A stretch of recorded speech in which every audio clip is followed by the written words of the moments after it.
I always thought Sunday dinners were sacred in our family, a time when laughter echoed off the walls and the clatter of cutlery was the loudest thing in the room. That night, though, the air felt different. My son Daniel sat across from me, his jaw tight, eyes darting between his plate and his wife. Emily, I tried to ignore the tension, focusing on passing the potatoes, pretending everything was as it had always been. But then Daniel put down his fork, his voice slicing through the silence. "Mom, can I ask you something?" His tone was careful, almost rehearsed. I smiled, expecting a question about the recipe or maybe a gentle tease about my overcooked roast. Instead, he looked me dead in the eye. $300,000. What did you do with it? The words hung in the air, heavy and impossible. I felt my heart stutter, my mind scrambling to make sense of what he'd just said. $300,000. What was he talking about?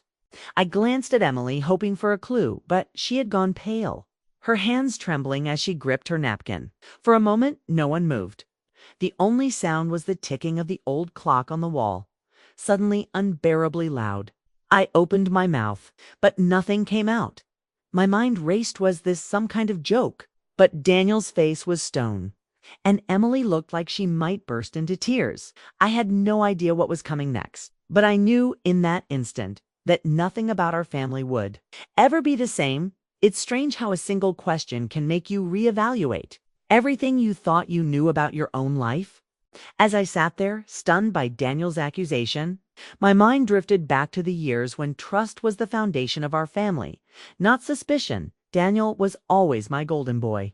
From the moment he was born, he had this quiet strength about him, a seriousness that made him seem older than his years. I remember the way he'd cling to my hand on the first day of school, his small fingers wrapped tightly around mine, his eyes wide with both fear and hope. I was his safe place, the one he ran to when the world felt too big or too confusing. Our bond only grew stronger after his father passed away. Daniel was just 16, and suddenly it was just the two of us against the world. I did everything I could to fill the void his father left behind, working long hours, making sure he never felt alone. We became a team, sharing late-night talks over mugs of cocoa, confiding in each other about everything from school crushes to college dreams. I thought we understood each other in a way that no one else could. When Daniel married Emily, I was genuinely happy for him. She was sweet, thoughtful, and seemed to adore him. I welcomed her into our family with open arms, eager to share the warmth and closeness that had always defined us. For a while, it felt like we were building something even stronger anew. Family full of hope and possibility. The money, $300,000, came into my life unexpectedly. It was part of a life insurance policy left by Daniel's father, meant to secure Daniel's future. At the time, Daniel was still in college, and I was the sole beneficiary entrusted with managing the funds until he was ready. I took that responsibility seriously, keeping meticulous records, making careful decisions, always with Daniel's best interests at heart. I never touched a cent for myself.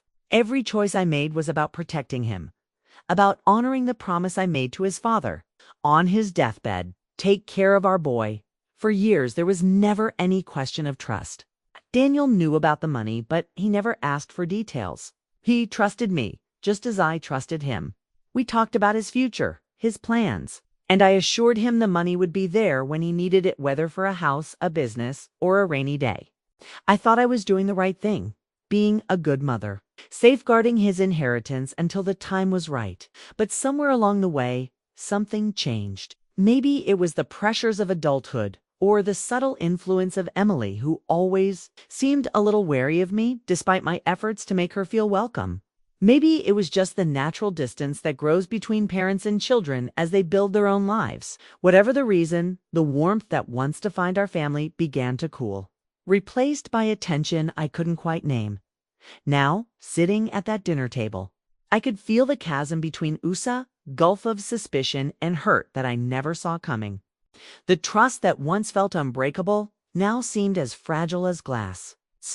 And I couldn't help but wonder when exactly it had started to crack. As I looked at Daniel and Emily, I realized that the past I cherished was slipping further and further away, replaced by a present I barely recognized. But what I didn't know then was that the real story behind the ammoniand the secrets we'd all been keeping was about to come crashing into the open, whether I was ready or not. The days after that dinner felt like walking through a minefield, never knowing when the next explosion might come. Daniel's question hung between us, unspoken, but ever present, coloring every conversation and every glance. I tried to act as if nothing had changed, but the truth was, everything had. I replayed the dinner in my mind, searching for clues I might have missed. Had Daniel been distant lately? Had Emily's smiles been a little too forced? The more I thought about it, the more I realized the signs had been there, subtle but unmistakable. A week before the confrontation, Daniel had stopped by the house to help me fix a leaky faucet. We used to enjoy these little projects together, laughing at our mutual lack of handyman skills. But that day he was distracted, barely making eye contact as he rummaged through my toolbox. "Did you ever think about selling this place?" he asked suddenly, his tone casual but his eyes sharp. I shrugged, surprised by the question. "Not really. This is home. Why?" He hesitated, then shook his head. "Just wondering. Houses are worth a lot these days." At the time, I thought nothing of it. Now, I wondered if he'd already started digging, already begun to question the choices I'd made.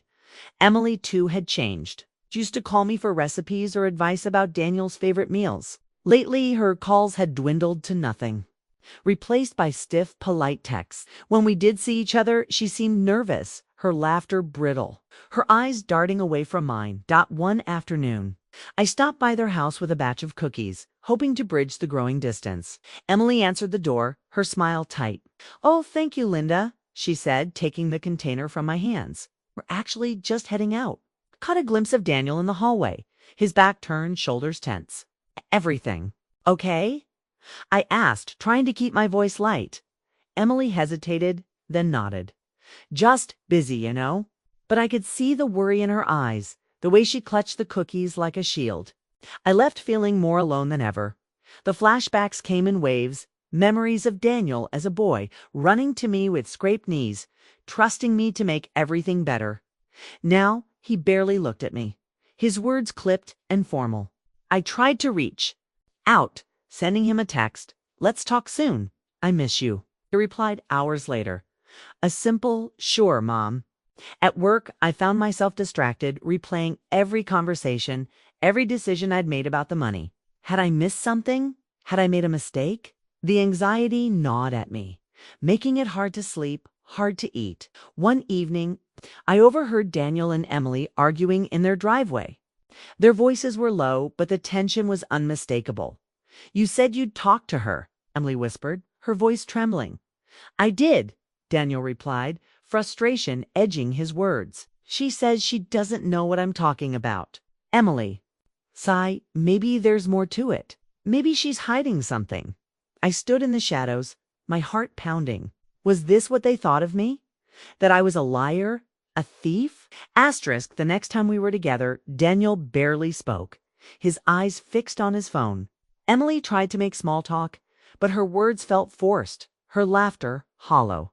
I felt like a stranger in my own family, the warmth of the past replaced by a cold, creeping suspicion. Every little thing became a source of tension, a misplaced bill, a forgotten birthday, a comment taken the wrong way.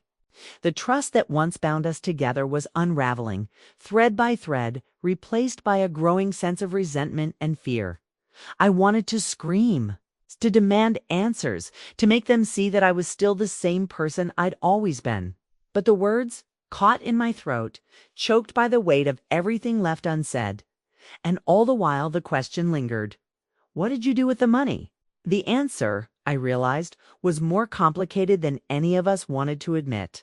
And the truth, when it finally came out, would change everything.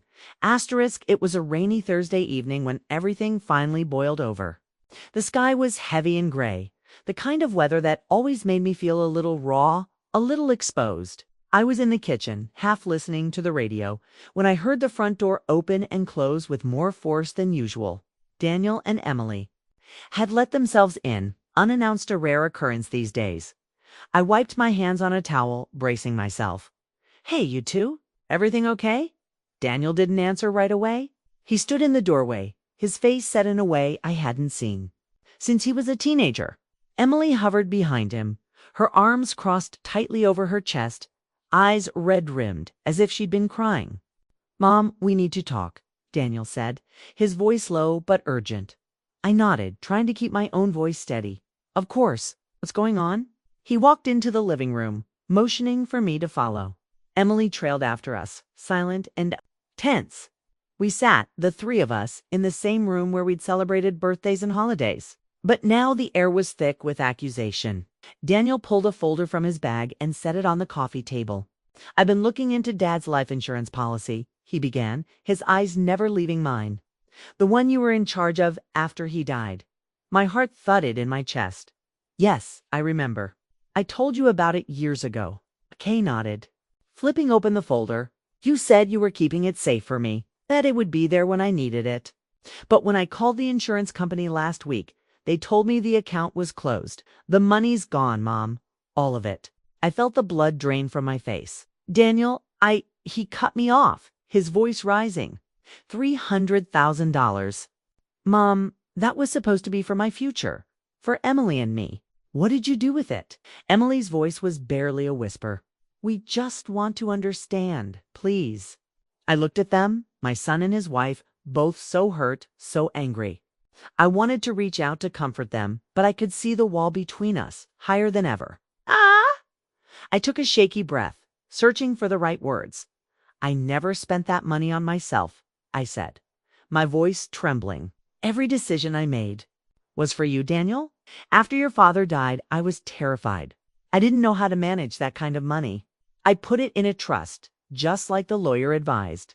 I thought I was doing the right thing." Daniel shook his head, his jaw clenched. "Then where is it? Because it's not there now. Did you invest it? Did you lose it?" I swallowed hard, the memories flooding back, late nights, poring over paperwork, meetings with financial advisors, the fear of making a mistake. "Some of it went to your college tuition, some to the house to keep us afloat when things got tough. I tried to invest the rest, but the market crashed. I lost more than I ever imagined. I was ashamed, Daniel. I didn't know how to tell you." Emily's eyes filled with tears. "You should have told us. We could have helped. We could have planned." Daniel's voice was raw, wounded.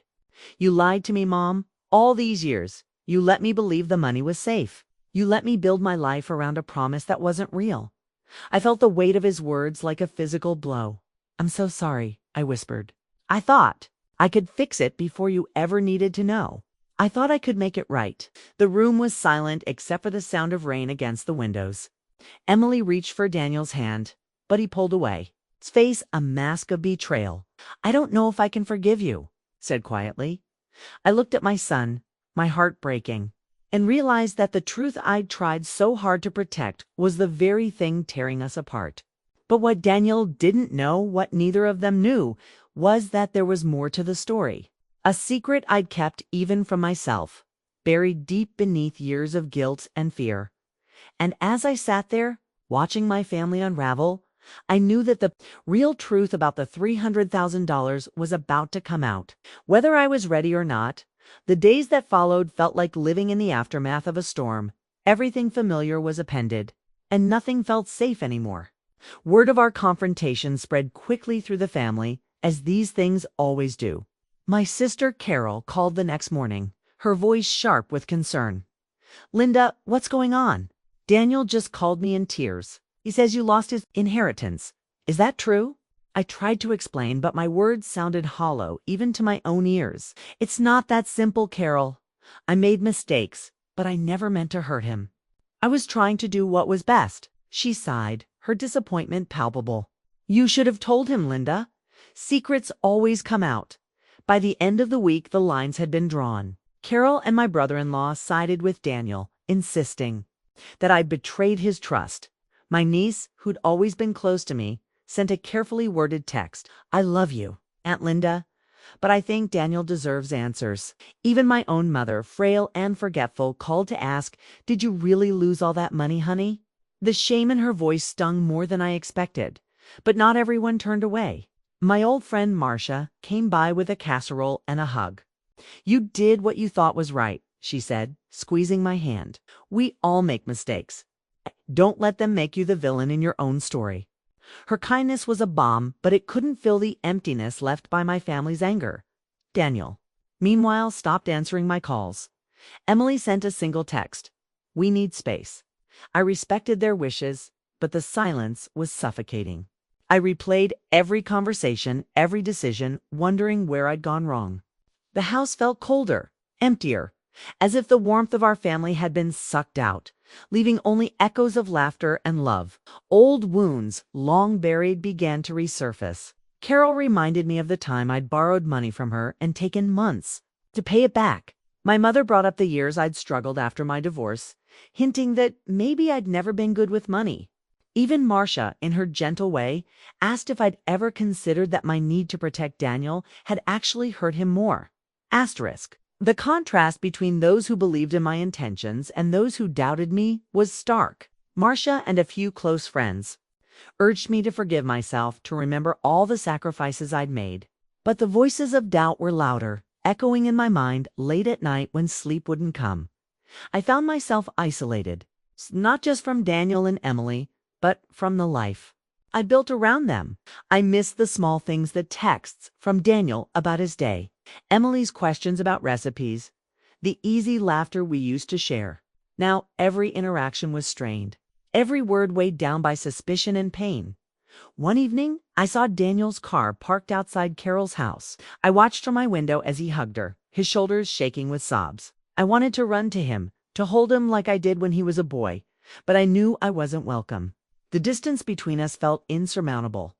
The family group chat, once lively with jokes and photos, went silent. Birthdays passed without calls. Holidays loomed ahead, heavy with the knowledge that we'd be celebrating separately for the first time in years. I tried to write Daniel a letter, pouring out my heart, explaining everything in detail.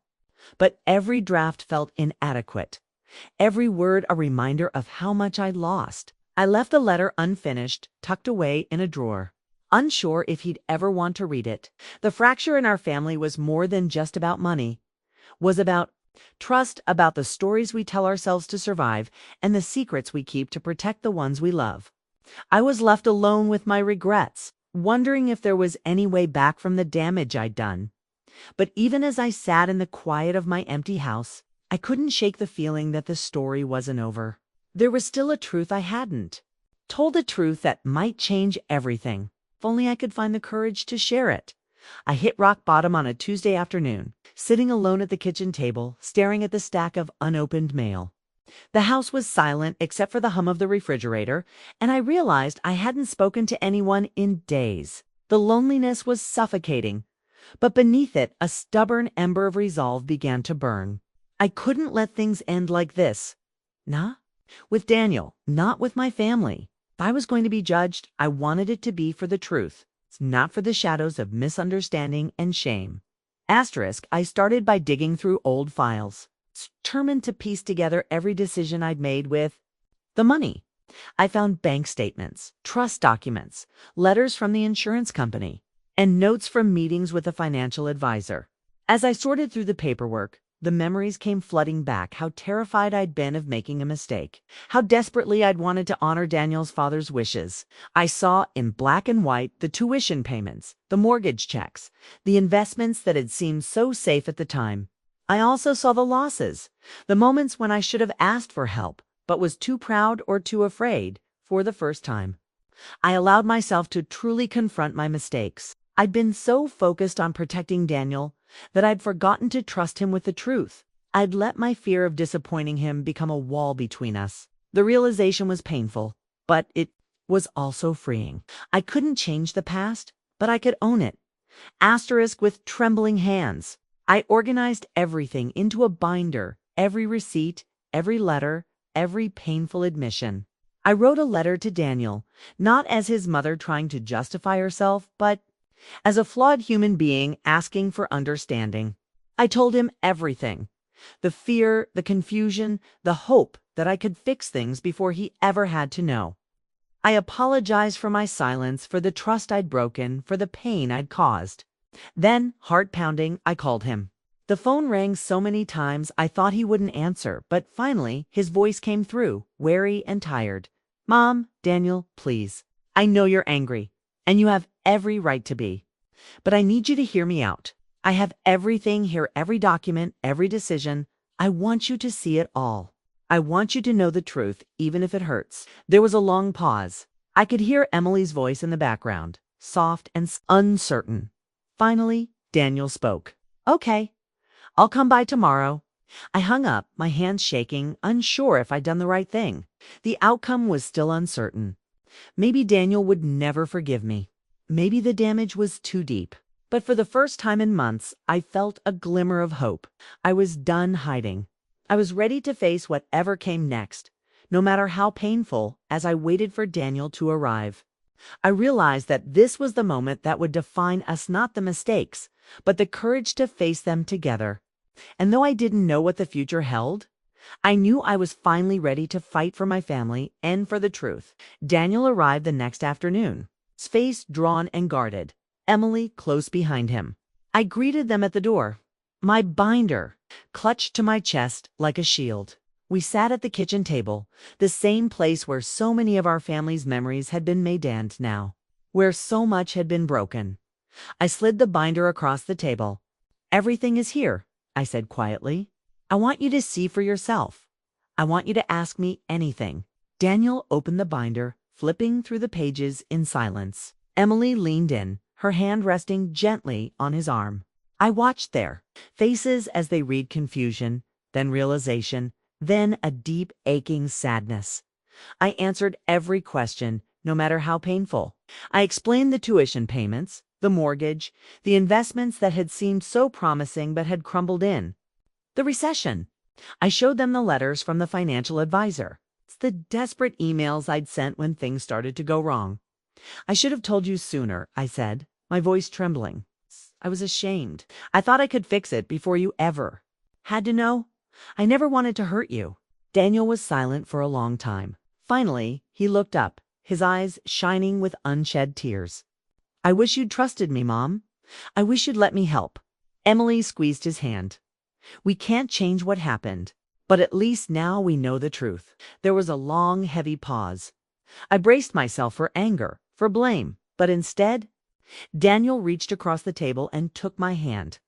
I'm still hurt, he admitted, but I see now that you were trying to do your best. I just wish you hadn't carried it alone. The words were a balm, but they didn't erase the pain. Our relationship would never be exactly the same. There were scars now, places where trust had been broken and would take time to heal. But there was also a new honesty between us, a willingness to face the hard things together. In the weeks that followed, the family slowly began to mend. Carol called to apologize for her harsh words, admitting that she'd let her own fears cloud her judgment. My niece sent a message saying she was proud of me for telling the truth.